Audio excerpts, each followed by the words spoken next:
ready for the show. Cold engaging virtual meetings 2.0.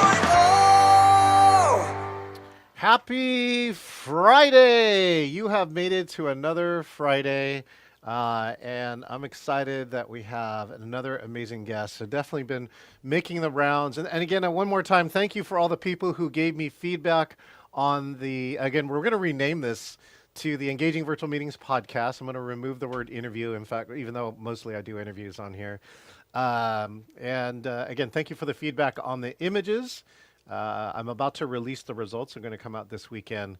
And then episodes like this will start showing up on places where there are podcasts, like Apple Podcast and many other locations. And so for all my guests who here, like today and going backwards, just let you know that those episodes will begin to be released again. So it'll come out a second or a third time, and hopefully we're just going to clock 1 billion views, somewhere like that. So thank you so much again, those who are tuning in. If you do have any questions, tune in live. If you are watching on one of these platforms, either subscribe, follow, or click join, add friend, yeah, one of those, and hit the alarms for it if you want to see the rest of these live streams as they come live, as they do all through the year. All right, today we've got an accomplished speaker, author, and educator, and I love that she is really going to take the time to talk about not just virtual meetings, but more importantly, teaching over virtual or instructing over a virtual. Let's welcome the one and only Toni Guffei. Hello, Toni. How are you doing? Great. How are you today? Thanks Oh, for wait. having me on your show. You're welcome. No, wait. Let me see if hold on a second. I think I get it right. Guffei. That's right. 100% check. There we go. Thank you. So, small things important, but people's names we talk about all the time is so important. And again, it's spelled Guffei. So I should say Guffei, but I don't know why. I tried to say Guffei the first time I met you. That was just a guess. Oh, I've been called worse.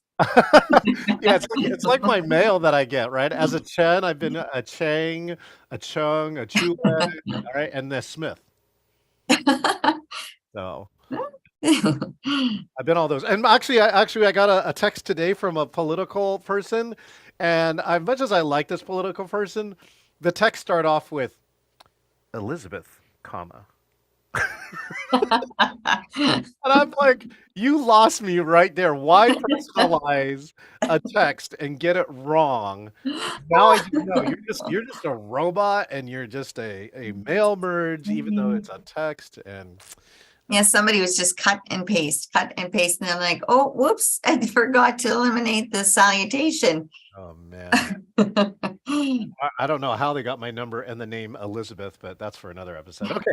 Meanwhile, Toni, thank you again. Toni actually is interviewed me earlier this week, and so now I get to go the other direction here and interview her. So, Toni, for my friends. Oh, good. Look, and if I got to just check here, my friend, I told you, Nicole Smith, who is an educator. Nicole, pay attention to this stream because Toni, I think, has some ideas and things, and I want to see if they match your educational experience. Okay, Toni, for my friends who don't know you yet, will you please do us the favor and introduce yourself? Tell us who you are and a little bit about what you do. Great, thank you. So in my heart, I'm a researcher. I have a curiosity for finding out why and what's going on. And it kind of stems from my undergrad degree in economics. I was a stats analyst as a researcher there, trying to figure out, I worked in airports groups. And then I coupled that with my MBA in a major in marketing, kind of came up with becoming a marketing researcher. And after about 20 years in the business, in that role, I've evolved from research into strategy, which is becoming a planner. And I'm kind of like a CMO, a chief marketing officer. I freelance, but I have a team of people who work with me, mostly working with growing companies in Canada and the United States in a number of different industries. And I'm also a part-time educator at the University of Calgary here. I've taught in person for about 15 years in the adjunct professor role. And during COVID, went online and certainly have learned a lot about the online environment and how to be a good instructor, to be engaging and all the sorts of tips and tricks there. to making sure that those on the other end are actually getting a great experience out of it. And throughout, I teach a lot of digital marketing courses. I wrote a book, Digital Marketing Strategies, which has been published by Kendall Hunt in the US. So I do a lot of guest speaking in the US universities, talking about my book. And so that's a little bit of a wrap up of what I do. There's so much more, but in a nutshell.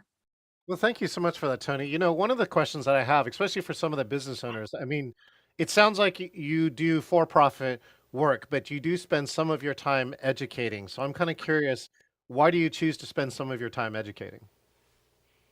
When I started my own kind of thing, like I had been subcontracting with that agencies and then decided, you know, I'm just going to go out there on my own. I didn't make a lot of money, unfortunately. So I started teaching as a side hustle, side gig, and I really enjoyed it. And I kind of got, you know, the path kind of opened up for me. I taught here, they recommended me there, they recommended me. And then I landed this role in the local, like the smaller university here. And I loved teaching. It scared me in the beginning, because I had to learn. I learned that teaching is not just talking. It's like you gotta like work the dynamics of the group and the people in the room, and you gotta get them on side. You know, and there's just so many things about teaching that I learned, and it took me a good 10,000 hours, like Malcolm Gladwell says, to become that expert. And now I got it going on, which is kind of led into my somewhat speaking career that I'm trying to march along the path of. But yeah, so teaching, the reason I love it as well is because I don't have any kids, you know, and it's something that I stepped away from a couple of times, and I found I'm always drawn back to it because now, you know, I have my consulting practice growing, but I teach for the love of it, and it keeps me on my toes. And if it fulfills that need inside of me that I didn't know, you know, like that Maslow's hierarchy of needs, that self-actualization on purpose. Yeah. So I don't know, all my things that I do converge, because I find in with my clients, I also seek to educate them rather than say, this is what you must do. It's like, here's why you want to do that based on experience. And why, what would you do, right? Leave it open-ended and let them figure it out. And then you come in with like, well, you know, I might have done something like this, or you can debrief the process. I'm excited to announce, actually, it's official now. Tony Robbins puts on a youth camp. And so they get 400, well, I guess this year is going to be about 200, 250 youth from around the world. And they go through a week-long camp in San Diego as part of his foundation. And I've been involved for the past years. And this year I will be in person at San Diego and being one of their guest coaches, as well as leading a high-tech scavenger hunt for 4 hours of the program, where some of the kids have massive revelations, right? So, and this is great. So Tony and I both have a passion for storytelling. So here, I'll share a short version of this story, and then Tony, I'd love to hear your views on storytelling as well as some of your stories. So in this story, the kids are all part of this high-tech scavenger hunt, and I went through the data afterwards, right? I'm also a data person, so you can actually take all the scores, chart them on a chart, and we saw this pattern where this team was like nearly last, and then like halfway through the event, you can actually see the curve for their scores go up, and they passed like 4 or 5 different teams, even though they're last. And I said, this is interesting. So I go to the captain of that team who actually walked with them the whole time, and I said, what happened? And she goes, oh yeah, this is great. The team was just sucking wind, right? They were bad. Like, they were arguing and couldn't make a decision, and they sit around and not do anything for a long period of time. And eventually, like, one of the leaders got really pissed off, and so she just told the whole group to stop. All right, and she said, we got to stop, right? Let's stop the madness. So they sit around and they had like a 10-minute conversation about what are we doing? What's our real goal, right? What do we want to do, right? How we want to change this. So they all decided going, okay, we just don't want to be last, right? Or we want to be better than what we are now. It's kind of the decision. They said, we really want to find out what our best is. So this team goes on and starts now working really well as a team. And so that's what happened, is that they started scoring points basically statistically faster than all the other teams for the last half of the event. And so there was this really cool transformation in the team. And that one person, she got this great leadership experience because that's really hard, right? To stop a team of 30 people and tell them to just stop what they're doing. That's and between the age, I think the age of 14 to 19 or so, to be able to tell a group of your peers like we got to stop the madness. And so she was able to do that. The cool part about it is that they keep doing team building events, and it turned out they solved the hardest challenge at the end in the fastest time, and then moved all the way to like third or fourth place overall out of like 14 teams. So I think that's a great story of a like youth, like that going to that camp continues to give me hope, right, for our youth of America and what they'll do when they get into leadership positions. Right? So, yeah, hope that helps. Oh, hold on a second, Tony. Let me get you. There you go. So, Oh, yeah. I love that, because what that took was confidence, like to stand up and say, look, I've got an idea and I have such a strong belief in it that I want you to hear what I want to say, because they could clearly see that what was not working, whether or not they had a plan or what could work. So that's interesting, because in the classroom, it's the same when I'm teaching. And I certainly have lost control of my class, where it's become a bit of chaos, and they can smell the fear in you. And one of them will start going, oh, she's like this. And then all of a sudden you walk into the room and you just feel the vibe, like you kind of lost them. So it really does take that stepping into the role, but having the confidence to know, like, look, I'm running the class here. And this is how things are going to go, because I'm the expert in this. But it takes like I say, a certain level of confidence, and to have it at such a young age. I agree with you. I believe in our youth. I believe that they're going to be able to step into these roles, and you can see it in so many of them at a young age already. Just saying, no, this isn't right. It's just not right, or whatever. Yeah. Getting a collection of people to change, including themselves. Right. So, yeah. So, tell us some of your viewpoints on storytelling, and then if you have a story to share about working with your students, I'd love to hear a story. Sure. I think one thing about the storytelling that I've discovered is that it's when you're working in the digital environment, it's not like a beginning, a middle, and an end. It's more like these little bursts of sweet information or interesting outlooks or unexpected, surprising things, right? It's like a bit of a wave in the way that you tell your story. And because of that, and it's probably because people have such short attention span, that you need to like just continually give them little bite-sized pieces of intriguing things to keep their attention for a minute. But with the story, you've got to come up with some perky bits. Make it like Is that trademark? Is that Tony Perky Bits? Here we go. just came up with that. Some perky bits. And some of my favorites that I show to my students about branding and storytelling is some of the authentic Airbnb videos, where it looks like they've given a random family, husband, wife, 2 kids, a camera to go out and like shoot some footage of your time in an Airbnb wherever you are. And we'll never mention the name Airbnb, but just show what a wonderful time you're having. And it's just like little, activities like that don't take more than, a few seconds to show, overlaid with some commentary about the actual story of the holiday and how they felt and they experienced it, just the emotional piece behind it. So storytelling is super powerful, but it's not in the digital space. It's not the traditional way of getting that story across. Do you agree with that? Well, are you saying non-traditional, saying The not? beginning, middle, end, Yeah, it's kind of, yeah. yeah. What I've seen, like things like Airbnb, to me resonate because by giving them like getting a non-professional crew. So this is what's interesting, right? This generation and the last few have grown up with all of this media, right? And we're talking about production values for almost everything is extraordinarily high. And so there's this like reverse piece about it. And the key that just as powerful, I believe, as storytelling is the authenticity.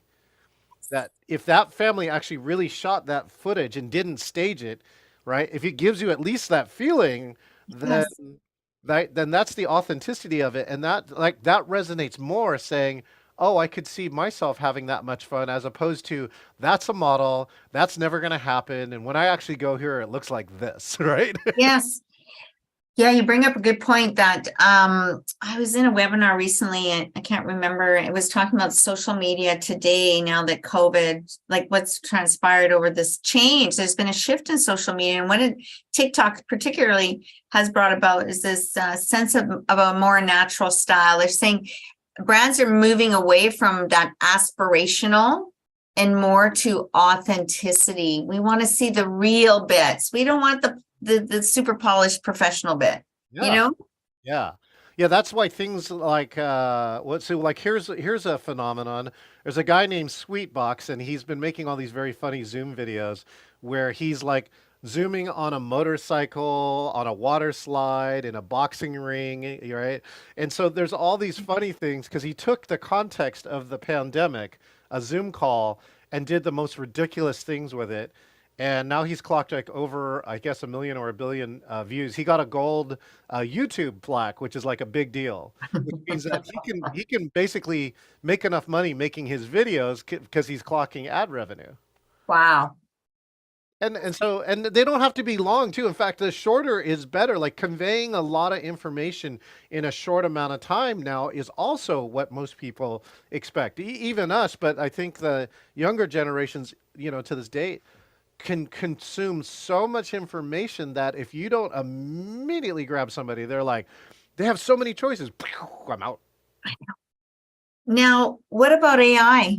Speaking as a researcher, I've been, figuring out what the heck is going on here. And like 200 new platforms have been launched or apps in the last, whether they're new or they just became public, like people just jumped on the bandwagon.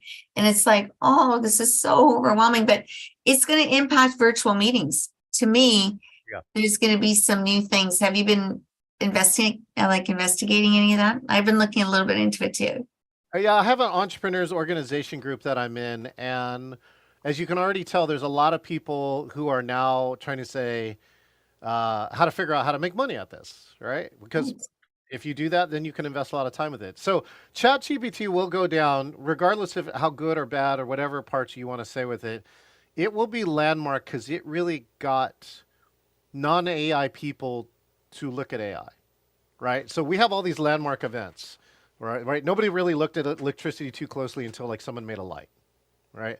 So I think that's what's going to be important because, and here's the best part is that, I mean, I'm sure there's been plenty of AI work in the last 20, 30 years and with products that are reasonable, but they were not put out to the public like this. And so I think Right. that's the second piece. And then you have to factor in the human part, which is this format was the right thing that really got people interested. So like take cell phones, right? Like the big brick cell phone was interesting, but not, it didn't go in mass because everyone's like, that's a 30-pound brick I got to lug around. But as soon as it became, like a flip phone or like an iPhone or so, these different type of devices, people en masse gravitated to them. And that's really when a technology, I think, changes people. Now, the second part is how will AI change virtual meetings? I'd love to know more about what you think, but I think AI, well, is already changing virtual meetings. For instance, I am using something called Yoodli, Yoodli .ai. And what you can do is it can drop one of their bots into your virtual meeting. And as you can tell, hopefully, I'm working very hard to get rid of the word in my vocabulary and my everyday conversation. And let me tell you, it's not easy. By the way, the number one tip they give you too is if you don't know what to say, shut up. Say nothing. Yeah, say nothing. It sounds easy, but now I'm listening to other people and I'm like, oh my goodness, it's crushing me, right?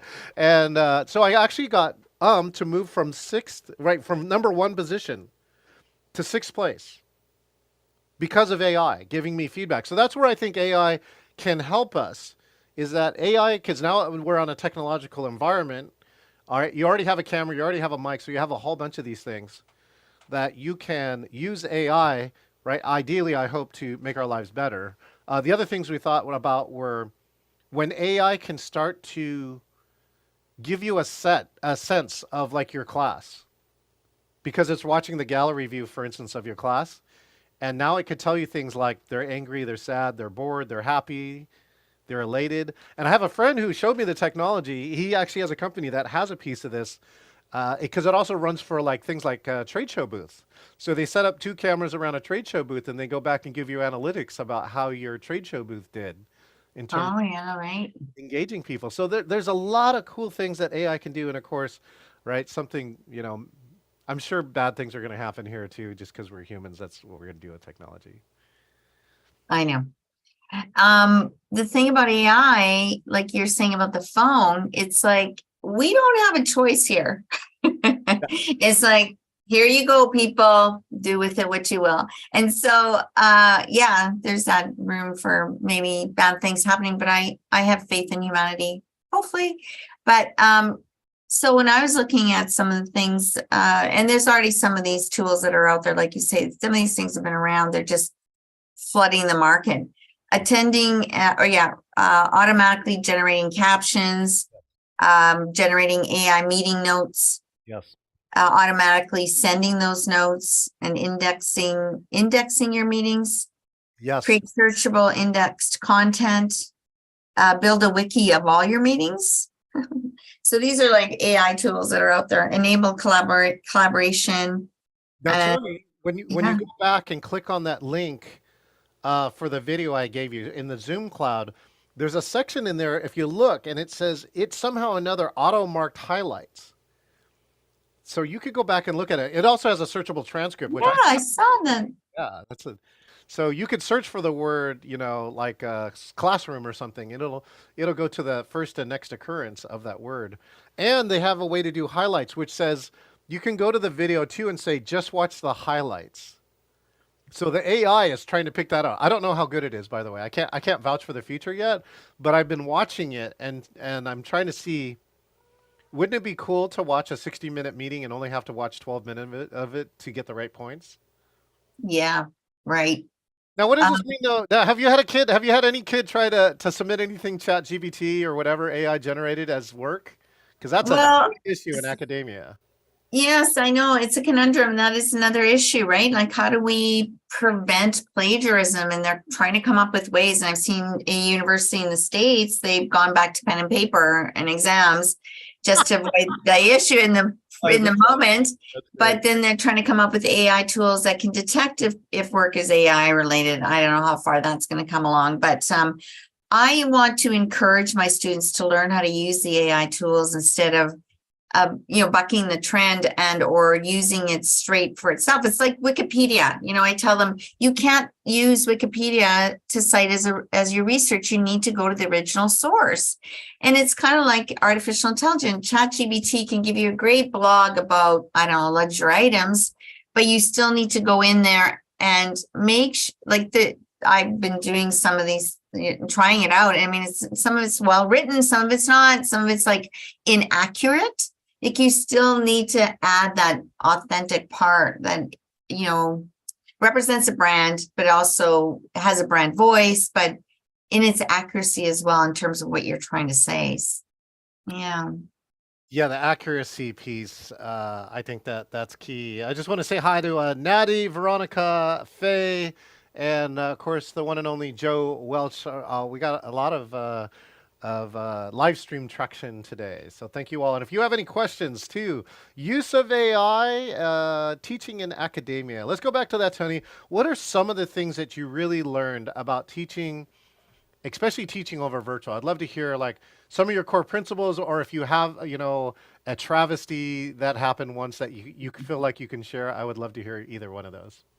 Oh, yes. So I had a gig doing training, corporate training. So kind of combined my academia with my consulting, but it was training the marketing departments of a Eastern based company that had like 5 locations, and they had marketing people in all these different areas. So my role was to take them through, it was about a 40-hour training program on digital marketing. And now they had big account or big budgets, and I asked them to share one with me, and it was a ad campaign for $500,000. So that's what we're talking about. So it was a little intimidating at first, because I thought, what am I going to teach these people they don't already know? But I had to have that confidence. So I got in there, and it was good.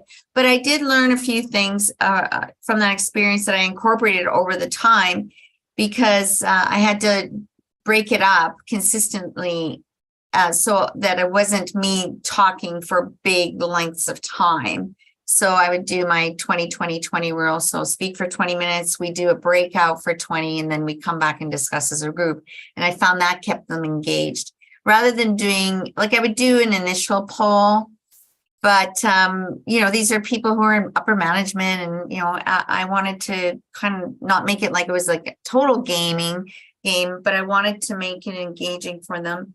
So I definitely customized it, and then gave them breakouts, and would mix up the groups quite a bit, because some of them were in different roles and they didn't know each other. So it was a nice opportunity for them. The breakouts were not necessarily for them to digest the concepts. They were more for them to take a break and talk about things, and talk about, often they're talking about the course itself or whatever, but it's just that opportunity.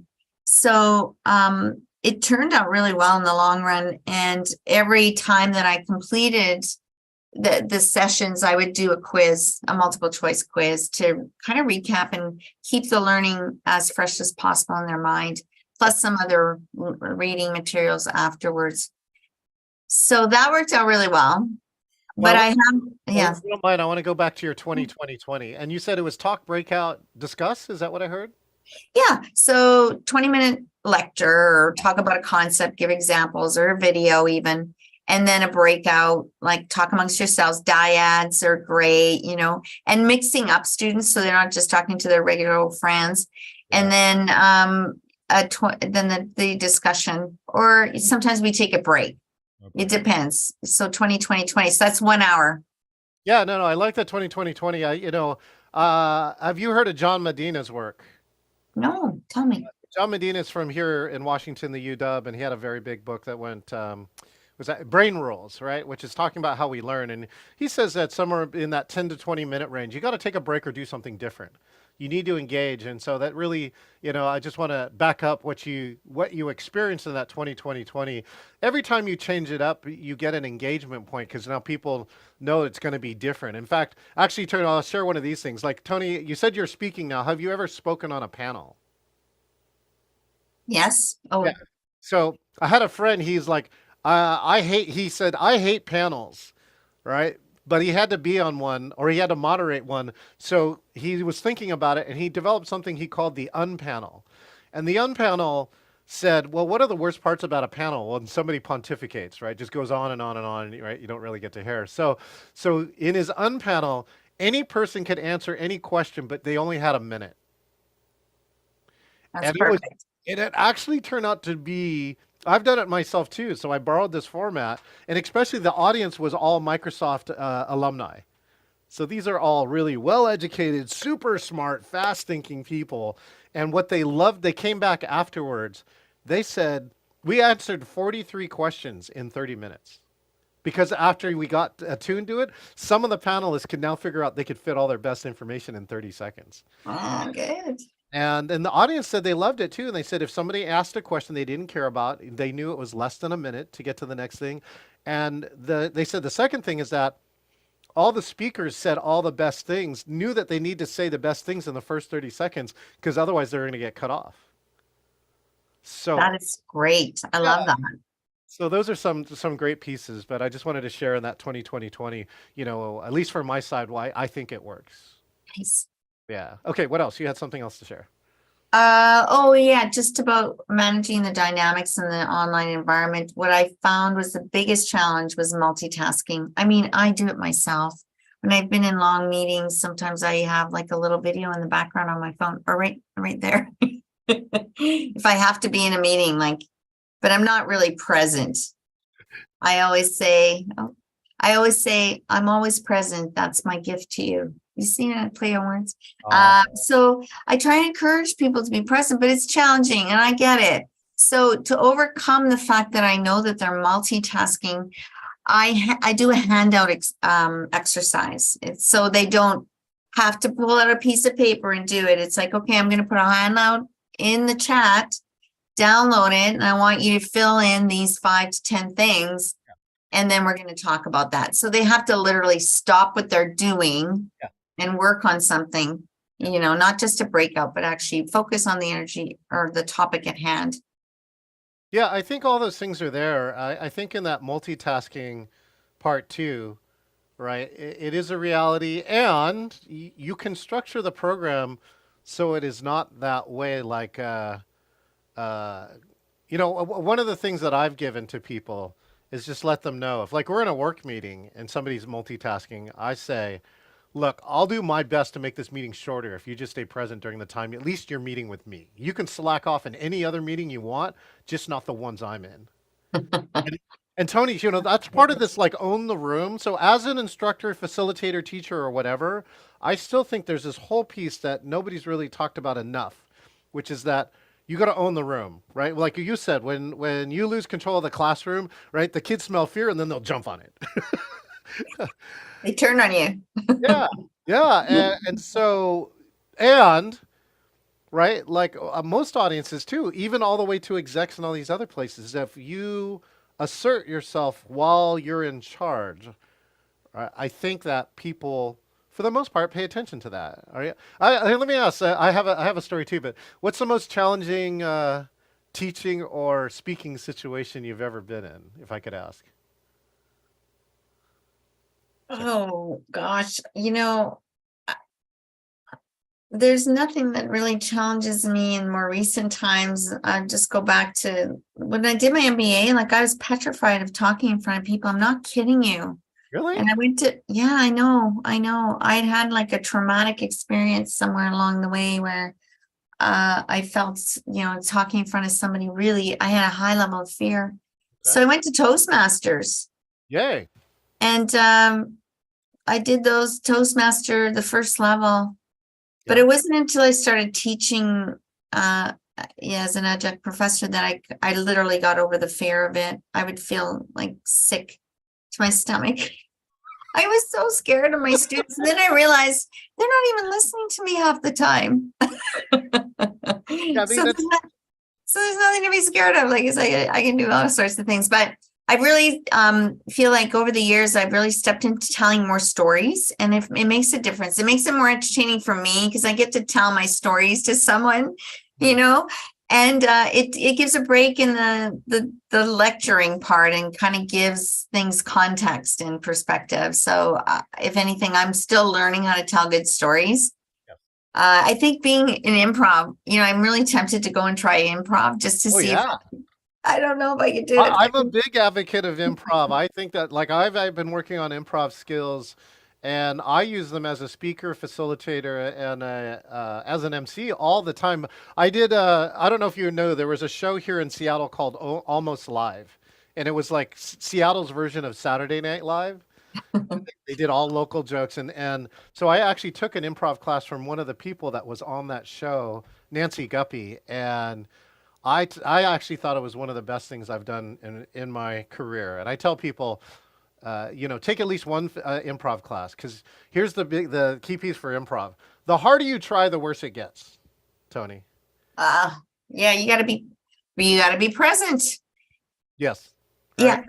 And yeah. And so the second piece is that the belief that I have that helps me as a speaker, because I used to get nervous and all the other thing.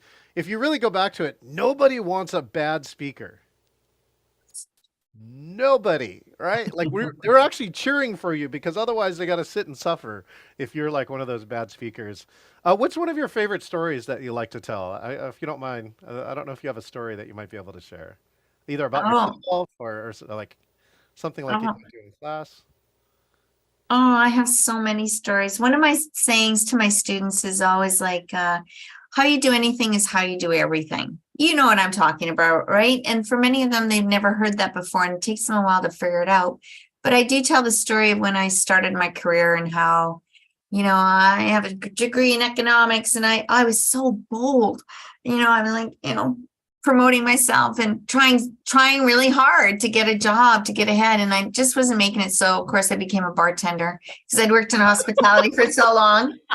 And then I started, I met my longtime boyfriend there, and it was super fun, but I wanted to get a career job, and I had all this faith in myself. And so I started temp work, and was waiting for a call to get some temp work. And I called them, and I'm like, and this is in Vancouver, which is a relatively bigger city. And they're like, okay, hang on. Yeah, we have this gig where you can enter 14,000 pilots' names into our system. And I'm like, oh, I don't think so. No, thanks. So nothing, crickets. 3 weeks go by. I called them up. Do you have any work? And they're like, hang I'll on. do that data entry thing. Yeah. Well, hang on. They come back. And I mean, it's 3 weeks later, and like, yeah, we have a data entry gig. So I'm like, it's a sign from God. So I took it, and hop, skipped, and a jumped kind of thing, which opened a door to, I did the job in half the time. And then they said, oh, there's this one over here. And it happened to be nearby where an office where there was an opening as a stats analyst on the new project team. And I was like, high paying job, like within about 3 or 4 months of just kind of following my bliss in a way that the doors kind of opened for me. But it was like every job that I took, no matter how small or insignificant it seemed, I did my best. Yes. Yeah. That's the key to being successful in your career. Just do your best.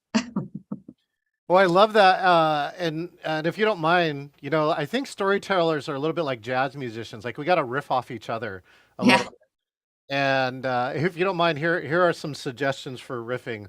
Like I love the bartender part of your story. So here, like if I was thinking about your bartender part of the story, one of the best parts too, since we talked about it earlier, and the AI taught me, right, is that the pause is something that can be really important. So especially speakers like me, one of the things is I also know that statistically I can do things like this, which is I'm clocking about 180 words a minute, and I can't do that all the time. But I can do it for certain periods of time because it's doing something, right? For hopefully for people who understand English well, it's at least creating energy or saying I can go fast. But so in the bartender story, I kind of would maybe frame it like this. Again, if you're okay with the suggestion, Tell me. Something like this to see. Oh yeah, so I got this thing and I'm putting out all these resumes, right? I'm looking for the perfect job, right? And there it is. I finally get the right job. A bartender. The pause. Yeah, the pause and then the drop, which is like this expectation. You set it like right here, and then it's like, nope, I'm the sanitation engineer, right? Or whatever you want to call it. So you just by mixing pieces like that, I think that would be really funny because you could really mislead people, right? Like looking like she got the professor job. No, she didn't. Yes. Right, because this is what good comedy is. It's like a beat. Yes. But it's like the same thing, right? You're waiting for the punchline to drop, or the expectation is this, but you give them that. Yeah. Thank you for that tip. I appreciate that. I'm going to practice it. I hope hopefully that'll work, right? Because of that bartender. Yeah, I'll let you know. Then some other piece in there too is like how you mix a cocktail is like how you do this amazing work for some high paid company, Oh yeah, weave that story back into it later on. Yeah. I think something recently came up about that. So thanks for pointing that out. That's the second time I've heard it. I'm going to try that too. And that's kind of like, like this is like the woo-woo part of all of our jobs. No matter how much data, right, or technical part that we have, like you get these messages, right? And you get them 2, 3, 4 at a time or something like that. And eventually most of us go like, I didn't plan any of these. I don't think anybody is like marketing to me like this is just happening. And so this has happened for my friend. My friend is trying to get to speak at this conference, and like 3 of us who had been talking to all emailed the conference organizer at like 11 p.m. last night. And now as the conference organizer, he's going to be like, it's Kismet. It's Kismet. It is. That's so awesome. I believe in that kind of stuff. Yeah. So, well, thank you for that. What's been the best virtual meeting you've been on in the last 3 years? I don't know if you know. Like, do you have an example? It could be yours. I'm laughing because it was at the start of COVID, and it's not a business meeting. Yeah. It was a cocktail hour meeting. Yes. And it was super fun. like everybody had like different backgrounds, like where they wanted to be, and we had like a little game online, and it was just like it just lifted the spirits at the time. Yeah, so super engaging, super fun. Everybody was, had a little cocktail and just yeah, it was just so sweet to connect with people. Well, Joe Welch says I was a bartender as well, right? And who else is there? Terry Frank Stimulus is calling in from Southern California, watching into our show today. Thank you so much for that, Tony. Yeah, cocktail hour. So this is the best part of the last 3 years. I think that, and by the way, this is what I've been calling the coronaversary. Right? March is the coronaversary. Every year in March, we're going to go back, and we're going to go back the rest of our lives. Tony and I will be like 90 years old. Remember that time in 2020, right, when the virus like ravaged the whole world? The story will get bigger and better, right? And it happened on my birthday, March 11th. What's the World Health Organization? I know. So I'm celebrating too. I'm there. Right, so happy birthday too, by the way. So we look back at that piece, and so yeah, I'd be curious. So what I was saying, that's one of the gifts that coronavirus gave us was that we would have never thought about doing a happy hour on video. It would have looked dumb or stupid or whatever. And then when it became necessary, I mean, look, it turned into one of the highlights, right? I actually host a happy hour every Friday, like today in 3 hours. We have a regular group that gets together. You never know who's going to be there. Here's one of my key pieces too. You'll love this, Tony. There's no agenda. Nice. Yeah, exactly. Almost never recorded, almost never live stream, and there's no agenda. And people asked me to do it twice a week in the early parts of the coronavirus because it was like therapy. It was the only place they could really say all these things they were really thinking. Yeah. Safe space. Yeah, it was really one of the top of the safe space. All right, let's head into your future, right? Which is where do you think these virtual meetings are going to go in your lifetime? Right? What's like either what technology? What do you think? Do you have a wish that of like something that you would happen before, before you take off from this planet that's going to happen on virtual meetings? Oh, I don't know. I think virtual meetings will definitely, become a way of being. They're just cost effective. Like we wouldn't be able to do this in real life, in face to face. There's just so many opportunities and so many ways to cut costs. But I still don't think that the face to face, like I hope it doesn't go away.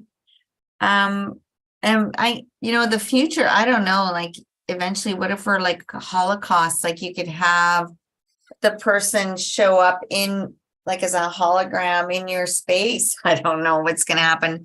Isn't that Star Trek? Don't they do that already or something? There was a couple other pieces too. I also watch NCIS, and they talked about how one of the a victim had taken and shot all this video and shoved it into an AI system, so it was that person could answer almost any free text version, right? It was like you could say Alexa, but instead I would say Tony, right? And I would say, hey Tony, what do you think about virtual meetings? And it would come back from those recordings and piece it together and give it back. So someone could be potentially having a virtual meeting with someone that it's like a chat bot, but the visual shows up from bits and pieces that are pre-recorded. Wow, that's freaking brilliant. And I think the other part that's really important is that AI, right, that is trained by a particular person is where the value is going to be. So like I had an organization, and they were saying they want to create an AI, but they want to feed the AI with with all the works of these 10 experts, right? Because they're part of a consulting company. And so then you can ask as a client, part of your service that when you buy into the service is that you get free access to this AI, and the AI may be able to solve your problem, but only using, these 10 people's perspective, right? And so, I mean, it's like consulting, but it's a way to give access to, like you do consulting. I think we get into the Pareto's 80-20 rule. Uh-huh.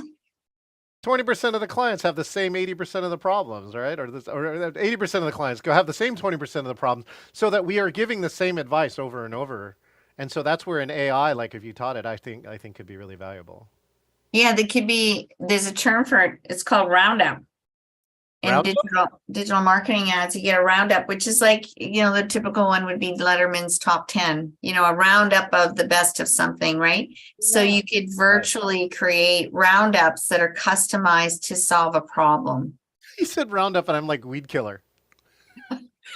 That's America for me, right? You could substitute that roundup weed killer. No, I like Roundup. Because you're an author of a book too. I have a very core belief that says that a book, right, is like a distillation of at least 10 years of that person's experience. That's why books are still valuable. It's interesting too that books, even though they should have went digital, they didn't. Like the 20% cap has stayed there. Only 20% of the books are ever sold are digital. That's still there's 80% that are still sold in paper, and right, and the book industry loves that, I guess, because it's like it's a tangible thing that still works. Exactly. Yeah. So, all right. Well, Tony, if my fine audience here, all right, could only remember one thing, or if you only wanted this audience to remember one thing from this interview, what's that one thing you want them to remember? Have a sense of curiosity about what is going on in the world today, because it'll just help you go further and further in life. Otherwise, you might get lost. And where's your curiosity taking you? Like on your all your non-related things. Like here, I'll tell you one of my new curiosities is that I got a laser etcher. So I'm like etching Oh. almost everything in my house now, just because. And I'm actually making a new item for one of my toolkits. But that's my new curiosity hobby. What's one of yours? I'm si parlo poco Italian. I'm speaking Italian and I'm getting better at it. This is my current hobby is to because I want to go and speak and be and teach for a semester in Italy. Oh, that's a great goal. Prego. Bologna. In Yeah, Bologna. Firenze. Sì, molto bene. The close in Firenze too is the best. My son and I bicycled a week on a high-end bicycle tour through the Super Chianti region, and he still remembers this trip to the day. One of the best things I did with one of my kids. Making memories. That's awesome. Excellent. So check out in the link where you can find Tony at the link. It's linkedin.com/in/Toni Guffei, ToniGuffei. Thank you so much, Tony, for your time today. Thank you. This has been awesome. Always good chatting with you. Thanks, Tony. All right, this is John Chen, and we've been chatting with Toni Guffei. Oh my gosh, I got it right. Toni Guffei here on the Engaging Virtual Meetings podcast. I hope you enjoyed that, both on the educational side as well as like what is the future in AI. I love that Tony's thinking about that and thinking about that with the future of the world, her students, and trying to figure out what's going to go on with that. I hope you're going to figure out what's going on here. Hey, if you want to be interviewed here and get introduced to my audience, just click the link that's at the bottom here. That's engagingvirtualmeetings.com/meet. That's in every single post, and click the word interview, and I'll interview you, because things like this are streaming now live to 15 different locations simultaneously at every interview. Hey, thanks for the Friday audience too, for all those who chatted today. I appreciate you, and we will see you next time. Always start people and keep going.